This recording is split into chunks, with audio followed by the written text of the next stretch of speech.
नमस्कार मंडळी, इथे मी बनवलं उपमा खूप सुंदर झालेला। त्याच्यासाठी मी गॅसवर कढई ठेवली आणि कढईला व्यवस्थित आपण गरम होऊन देणार आहे।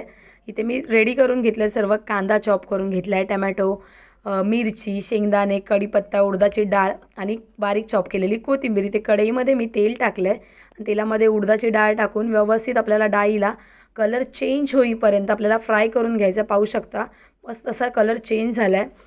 त्याच्यामध्ये आपण शेंगदाणे ॲड करणार आणि शेंगदाण्यांना पण आपण व्यवस्थित असा कलर चेंज होईपर्यंत फ्राय करून घेणार आहे। त्याच्यामध्ये आता मी इथे राई ॲड करते। राई तडतडली की आपण त्याच्यामध्ये कढीपत्ता ॲड करणार आहे। कढीपत्ता तडतडला की त्याच्यामध्ये बारीक चॉप केलेली आपण मिरची आणि बारीक चॉप केलेला कांदा ॲड करून घेणार आहे। तो सर्व आपण व्यवस्थित असं मिक्स करून घेणार आहे तेलामध्ये।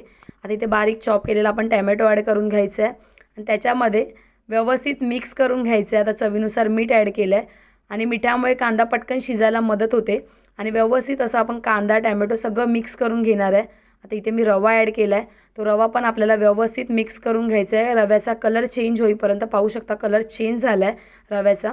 इथे मी गरम पाणी करायला ठेवलेलं, मी तेच त्याच्यामध्ये ॲड केलं। गरम पाणी टाकलं तर आपला जो उपमा आहे तो पटकन शिजण्यासाठी मदत होते। ते झालं आहे। आता त्याच्यावरती मी झाकण ठेवून दिलं आहे, पाहू शकता। आणि इथे आपला उपमा रेडी झाला आहे, तर थोडासा मिक्स करून घ्यायचं आहे आपल्याला सर्व साईडून। पाहू शकता खूप सुंदर असा उपमा झालेला आपला। आणि परत थोडा वेळ मी त्याला झाकण ठेवून दिलेलं आणि आता आपला फायनली उपमा रेडी झाला आहे। आपण त्याला सर्व करूया उपमाला काढून। आणि कसा दिसतोय उपमा, माझी तुम्हाला रेसिपी कशी वाटते? थोडीशी कोथिंबीर ॲड केली मी त्याच्यामध्ये आणि आता त्याला आपण सर्व करणार आहे खाण्यासाठी उपमाला। तर बघा पाहू शकता खूप सुंदर दिसत पण होतं आणि तेवढंच खायला पण खूप सुंदर टेस्टी लागत होता।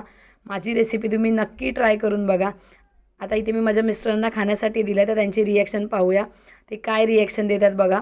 खूप सुंदर झालेलं त्यांनी उपमा टेस्ट केला आहे, आता त्यांची रिॲक्शन बघा काय आहे। त्यांना खूप जास्त असा उपमा आवडला आहे। तुम्हाला माझी रेसिपी कशी वाटते? आवडली तर लाईक शेअर सबस्क्राईब करा। धन्यवाद।